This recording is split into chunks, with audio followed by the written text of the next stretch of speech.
दोस्तों नमस्कार, online study में आप सभी का स्वागत है। आज हम लोग प्रश्नावली 1.2 के प्रश्न संख्या 3 को सॉल्व करेंगे।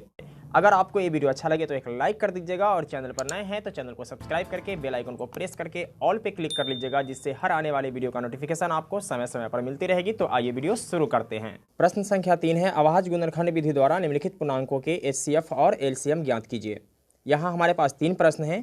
पहला प्रश्न है 12, 15 और 21, यानी 12, 15 और 21 का हमें HCF ज्ञात करना है और LCM ज्ञात करना है।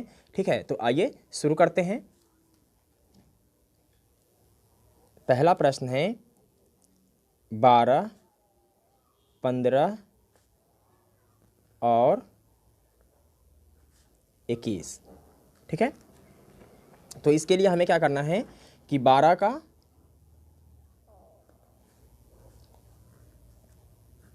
15 का और 21 का गुणनखंड करना है। ओके, तो यहाँ 2 से लगाएंगे, 2 छक 12, ठीक है, 2 तिया 6 और 3 एकम 3। यहाँ 3 से लगाएंगे तो 3 पचे 15 और 5 से लगाएंगे तो 5 एकम 5, और यहाँ 3 से लगाएंगे तो 3 सत्ते 21 और 7 से लगाएंगे तो 7 एकम 7। ओके, इसके बाद क्या करना है कि हमें लिखना है 12 का गुणनखंड क्या आया, 2, 2, 3 और 1। ठीक है, तो 2, 2, 3 और 1। इसके बाद 15 का, तो 15 का है 3, 5 और 1, 3 गुने 5 और 1। ठीक है, इसके बाद 21 का, तो 21 का 3, 7 और 1, 3, 7 और 1। ओके, तो हमें ज्ञात करना है इसका HCF।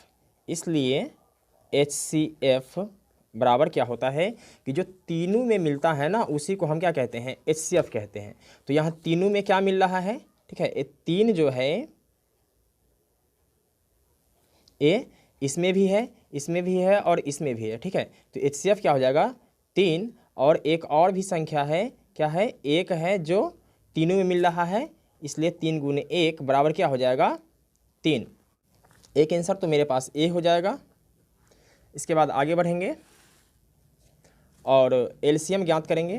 LCM, तो LCM ज्ञात करने के लिए क्या करना होता है कि जो तीनों में मिलता है ना उसको पहले लिख लेते हैं। ठीक है, तो 3 मिल रहा है, 1 मिल रहा है, और जो नहीं मिलता है उसको भी लिख लेते हैं। तो यहाँ 2 नहीं मिल रहा है, ठीक है, इसके बाद ये 2 भी नहीं मिल रहा है, इसके बाद 5 नहीं मिल रहा है, और ये 7 नहीं मिल रहा है, तो इसको भी लिख लेंगे और इसको गुना कर देंगे। ठीक है, जब आप इस सबको गुना कीजिएगा तो ये आ जाएगा 420। गुना करना तो आप लोग जानते ही होंगे। ठीक है, जब 10th में पढ़ते हैं तो गुना करना हर हाल में आना चाहिए। तो इस प्रकार LCM का भी आंसर निकल जाता है। अब आगे बढ़ते हैं और इसी प्रश्न के प्रश्न क्रमांक 2 को देखते हैं। तो दूसरा प्रश्न है 17, 23 और 29। ठीक है,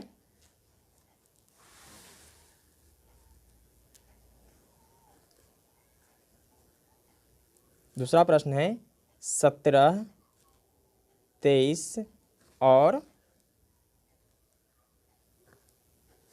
29। ओके, तो 17 का गुणनखंड करना है, इसके बाद 23 का गुणनखंड करना है और 29 का गुणनखंड करना है। ठीक है, तो यहाँ 17 जो है वह किसी दूसरे संख्या से नहीं कटता है, इसलिए हम इसमें क्या करेंगे कि 17 से ही लगा देंगे। ठीक है, 17 एकम 17। 23 भी किसी दूसरे संख्या से नहीं कटता है, तो 23 एकम 23, और 29 भी किसी दूसरे संख्या से नहीं कटता है, तो 29 एकम 29।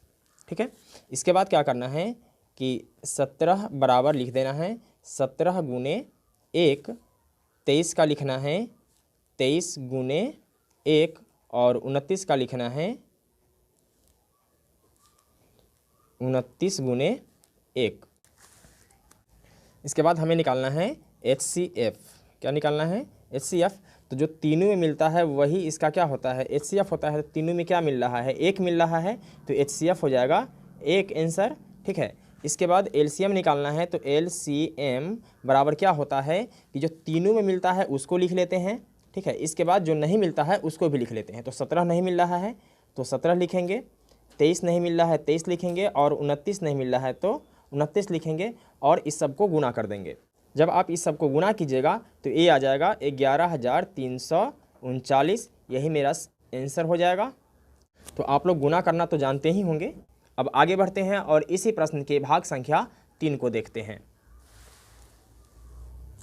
तो भाग संख्या 3 है इसका 8, 9 और 25, यानी 8, 9 और 25 का हमें क्या करना है कि HCF और LCM ज्ञात करना है। तो आइए ज्ञात करते हैं। क्या है भाग संख्या 3? 8, 9 और 25, ठीक है। तो यहाँ हमें क्या करना है कि हल करना है। तो 8 का गुणनखंड कर लेंगे, तो 2 से लगाएंगे, 4 दूनी 8, 2 से लगाएंगे तो 2 दूनी 4, और फिर 2 से लगाएंगे तो क्या हो जाएगा 2 एकम 2, ठीक है। इसके बाद 9 में लगाएंगे तो 3 से 3 तिहाई 9, और 3 एकम 3, ठीक है। इसके बाद लगाएंगे 25 में, तो 5 से लगा देते हैं, 5 पचे 25, और 5 एकम 5, ठीक है। इसके बाद क्या करना है कि 8 का जो गुणनखंड आया है उसको लिखना है। तो 2 गुने 2 गुने 2 और गुने क्या है 1। इसके बाद 9 का लिखना है, तो क्या है 3 गुने 3, 3 गुने 3 गुने 1। इसके बाद लिखना है 25 का, तो क्या आया 25 का 5 गुने 1। ओके। अब हमें HCF याद करना है। तो HCF बराबर क्या होता है, जो तीनों में मिलता है, ठीक है। तो तीनों में क्या मिल रहा है, 1 मिल रहा है, तो इसका HCF क्या हो जाएगा, 1 आंसर हो जाएगा। और LCM क्या होता है, जो तीनों में मिलता है उसको लिख लेते हैं, और जो नहीं मिलता है उसको लिख लेते हैं। तो 1 2 3 2 है, 1 2 और 3 बार 2, इसके बाद 2 बार 3 है, 3 गुने 3 गुने 5 कितने बार है, 2 बार, तो 5 गुने 5, ठीक है। इस सब को गुना कर देंगे।